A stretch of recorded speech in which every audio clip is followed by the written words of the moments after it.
Hello and welcome to TESOL Hub. This is TESOL Hub Part 2, Teaching Vocabulary Part 2. Welcome to this video on effective strategies for teaching vocabulary.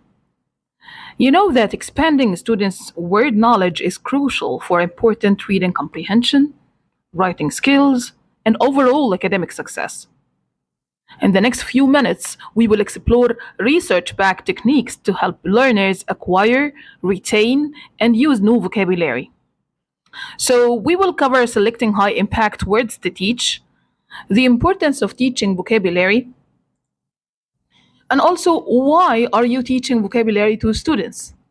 Which specific vocabulary will be important for students to know more about reading, writing, and to improve their literacy. So let's get started. Why are you teaching vocabulary? Of course, we're teaching vocabulary to use them in both productive skills and receptive skills. So if we're talking about productive skills, we're talking about writing and speaking. And also we use them whenever we teach receptive skills like reading and listening. So which specific vocabulary are important for students, or what are the types of vocabulary that we teach students? We have two types of vocabulary: low frequency words and high frequency words. And of course, the high frequency words are very important to improve the students' reading skills, and also to know more about the words that they will find them everywhere whenever they read a piece of reading, or whenever they start writing, they will help them a lot. So what are high-frequency words? High-frequency words are those that appear most often in writing and spoken language. They form the foundation of fluent reading and communication. By mastering these words, learners can quickly improve their overall language proficiency. Whether you're a classroom teacher, tutor, or even a language learner yourself, understanding how to teach and learn high-frequency words can enhance vocabulary acquisition. So I want you to have a look at those words that you have here on the monitor, and I want you to see how much can you see them in written and spoken language. And also I will provide you with a PDF for high frequency words. You're gonna find the link below or on our WhatsApp group. So today we'll be talking about how to teach vocabulary using one of the most common frameworks, which is PPP. It's a teaching approach that the first P stands for the word presentation. The second P stands for the word practice, and the last P stands for the word production. And if you look at those three stages, the first one represents the context, and the second one represents the accuracy, and the last one represents fluency. So let's get started. So guys, you will be watching a video about how to teach vocabulary. It's like a demo for teaching vocabulary. We'll be starting to talk about each stage specifically. And let's start with the first stage, which is the lead-in. Activate the student's schemata, and also to get the student talking about the topic or the vocabulary that we're gonna use in the lesson or the theme of the lesson. So let's watch this stage, then we will discuss what happened.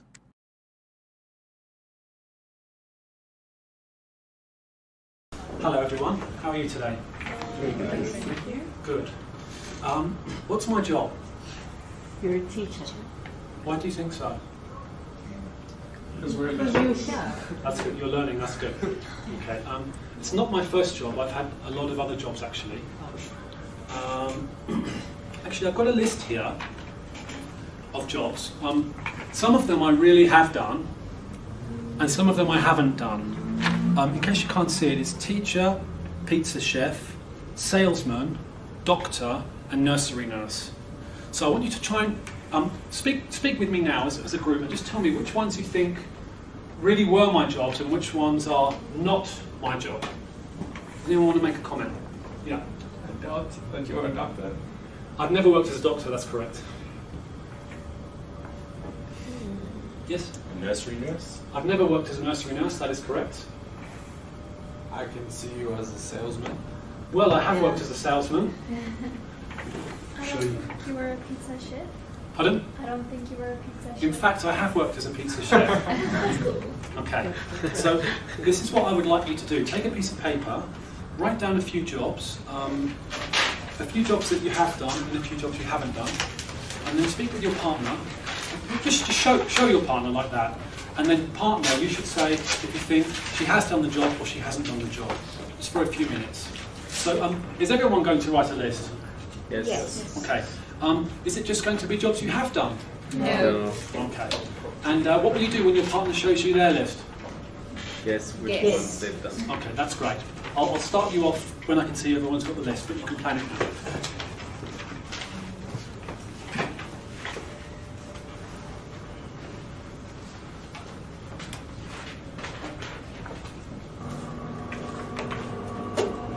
Okay, are you ready?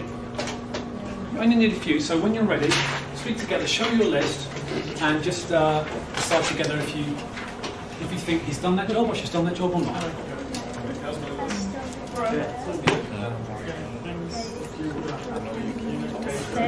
Yeah, true. I have not been a waiter.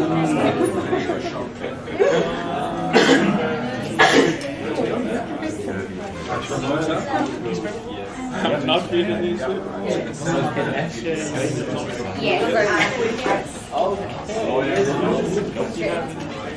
You can see my work. Oh my god, you make a really easy. Okay, good. Yes. Okay, let me interrupt you there. Yeah, I was gonna say. So I'll just come to one or two groups to hear what Question. Sorry to interrupt. So, how about this pair? Which jobs has he done? Which jobs has he not done? So he has been a traffic counter. Traffic counter. Click, click, click on the cards. Yeah. Okay. He has been a stamp licker.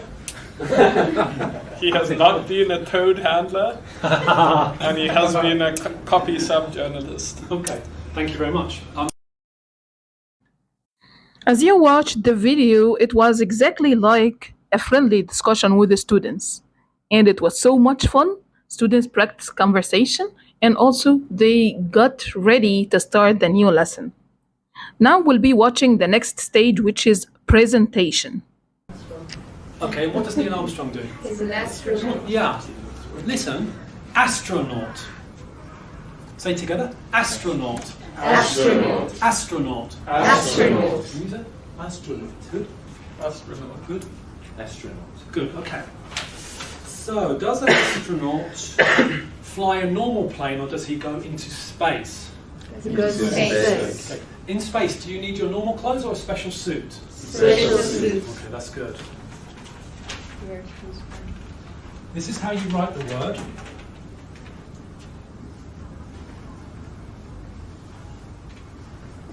Astronaut. 3 syllables. Where's the stress? No. The beginning, yes. Astronaut. Astronaut. Good. Okay. Now, can you see what this lady's doing? Cash. Teller. Or teller. Cashier, teller. I'm thinking of a word beginning with shop. Assistant, yes. Listen. Shop assistant. Shop assistant. Shop assistant. Shop assistant. Shop assistant. Shop assistant. Shop assistant. Good. Shop assistant. Good. Now, does a shop assistant buy things from customers or sell things to customers? Sell Okay, things. good. Is she the manager? No. Normally not. Okay, good. You write it like this.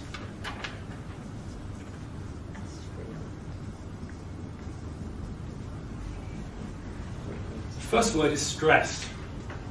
Shop.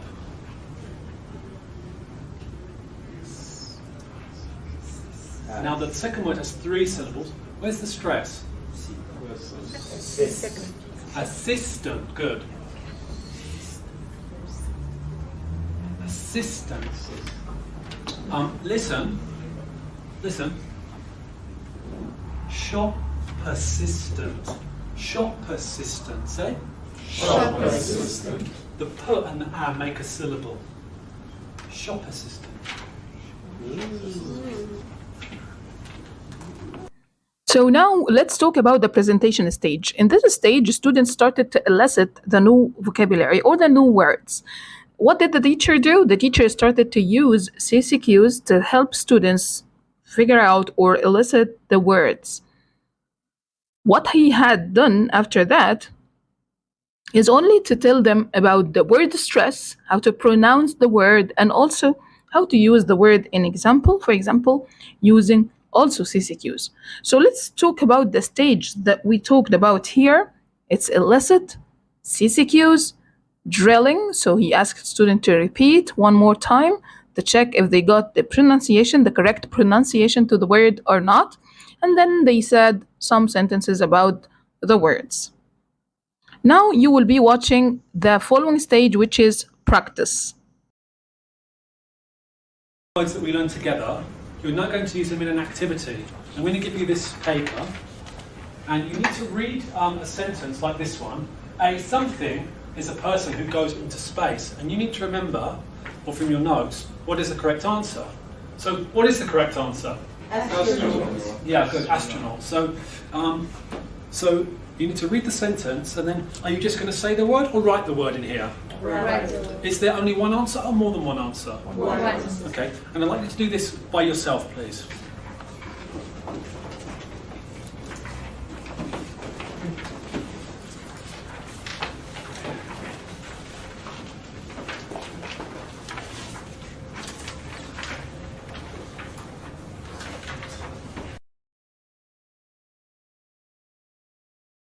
Also, can you tell me what you have for number 2, please? A dentist is a person who fixes your teeth. Dentist, that's correct, yeah. And what do you have for number 3? A bus driver is a person who drives a bus. Great, that's correct, yeah. What do you have for number 4? A farmer is a person who grows vegetables and other foods. Excellent, good. What do you have for number 5? A shop attendant is a person who works in the shop. Could say attendant, yeah. Today we said shop assistant. Shop assistant. Thank you. And what do you have for number 6? A doctor is a person who helps sick people to get better. Right, thank you. What do you have for number 7? An artist is a very creative person who paints and makes other beautiful things. Thank you, that's true, correct. And what do you have for number 8? A doctor is a person. An actor is a person who performs in movies or in theaters. Great, thank you. Well done, that's true. We're going to do one more practice now. You'll find the language on the back of this paper.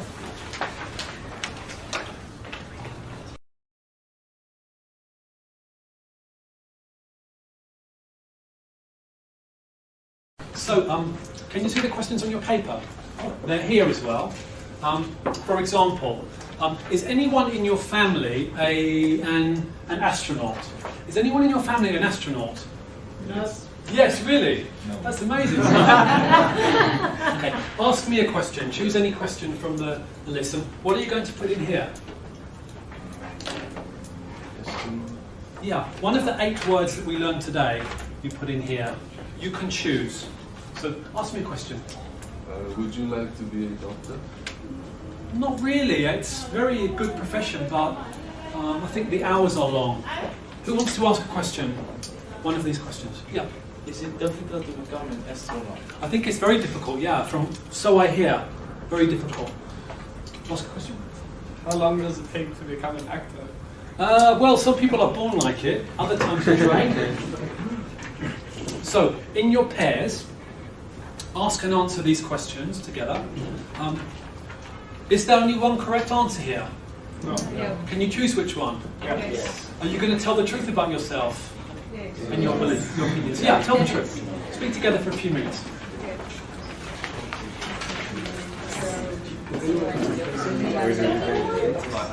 And the importance of prior practice and control the practice in guided discovery lesson. If you remember, if you don't remember, that you can watch the guided discovery video again.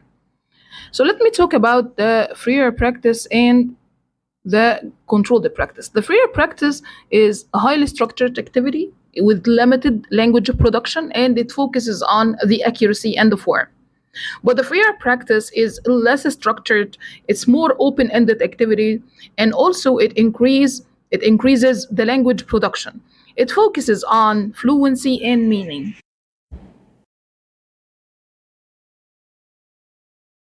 Very disappointed.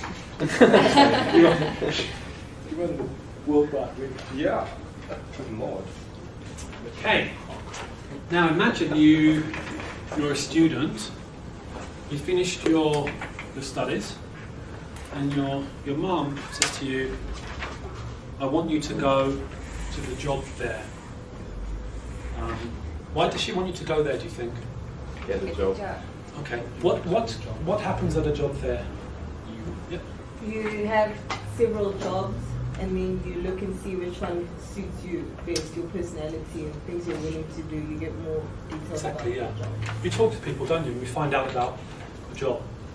Okay. So imagine you go to the job fair, you look around everywhere, and you come back, and you speak to your mum or your dad.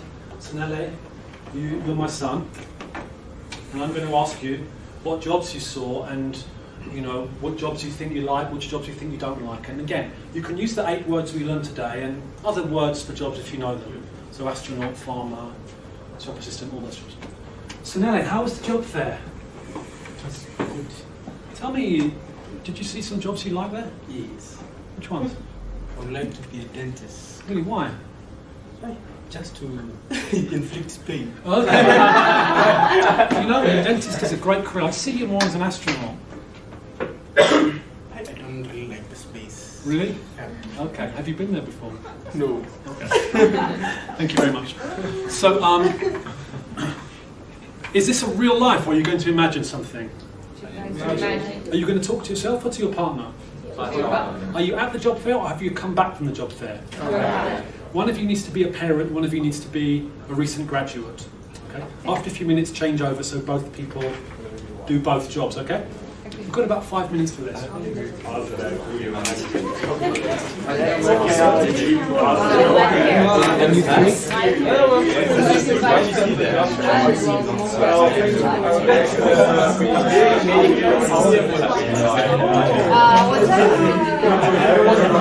fair? It was so cool. Oh my god. It had this one guy with a helmet, and I think he went to space. So he was an astronaut? Yeah. Do you want to go to space? I want to be in space. Why do you want to be an astronaut? Like with the aliens.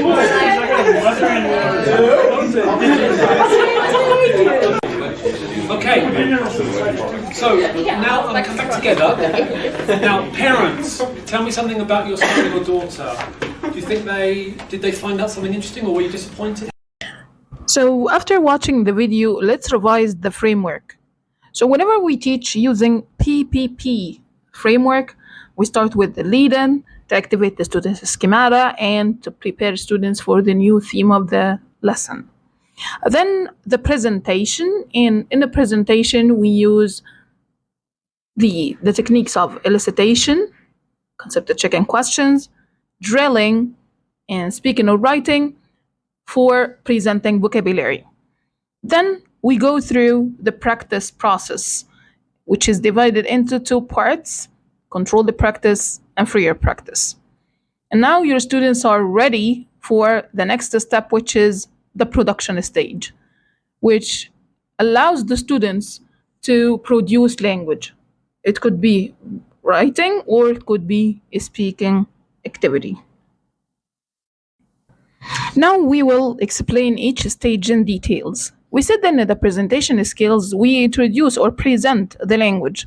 For example, you tell or you act a short story or anecdotes or whatever, just to let students elicit the new vocabulary that you're going to teach. The aim here is to ensure that the students understand the context and get them thinking about it. You could elicit ideas, suggestions from students and get them to talk to each other about what they know and what they think about the situation itself.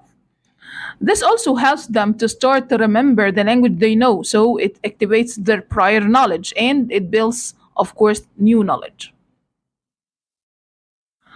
So in the presentation, we have the objective to make sure that our students understand the context and get them thinking about it. And in the practice stage, when the students use the language in a controlled way, the stage is sometimes divided into the controlled practice and freer practice, as we mentioned. So again, among many things, you could get your students to drill sentences or sounds, chorally or individually, substitution drills in pairs, sentences matching activities, gap fill exercises, pair work, asking and answering questions, and so on. And in the production stage, and of course, before you go to the production stage, you need to know the aim of this stage. The aim here is accuracy. So it means that error correction is very important in this stage. So you monitor your students closely and take notes and wait, don't correct the answers, the errors immediately.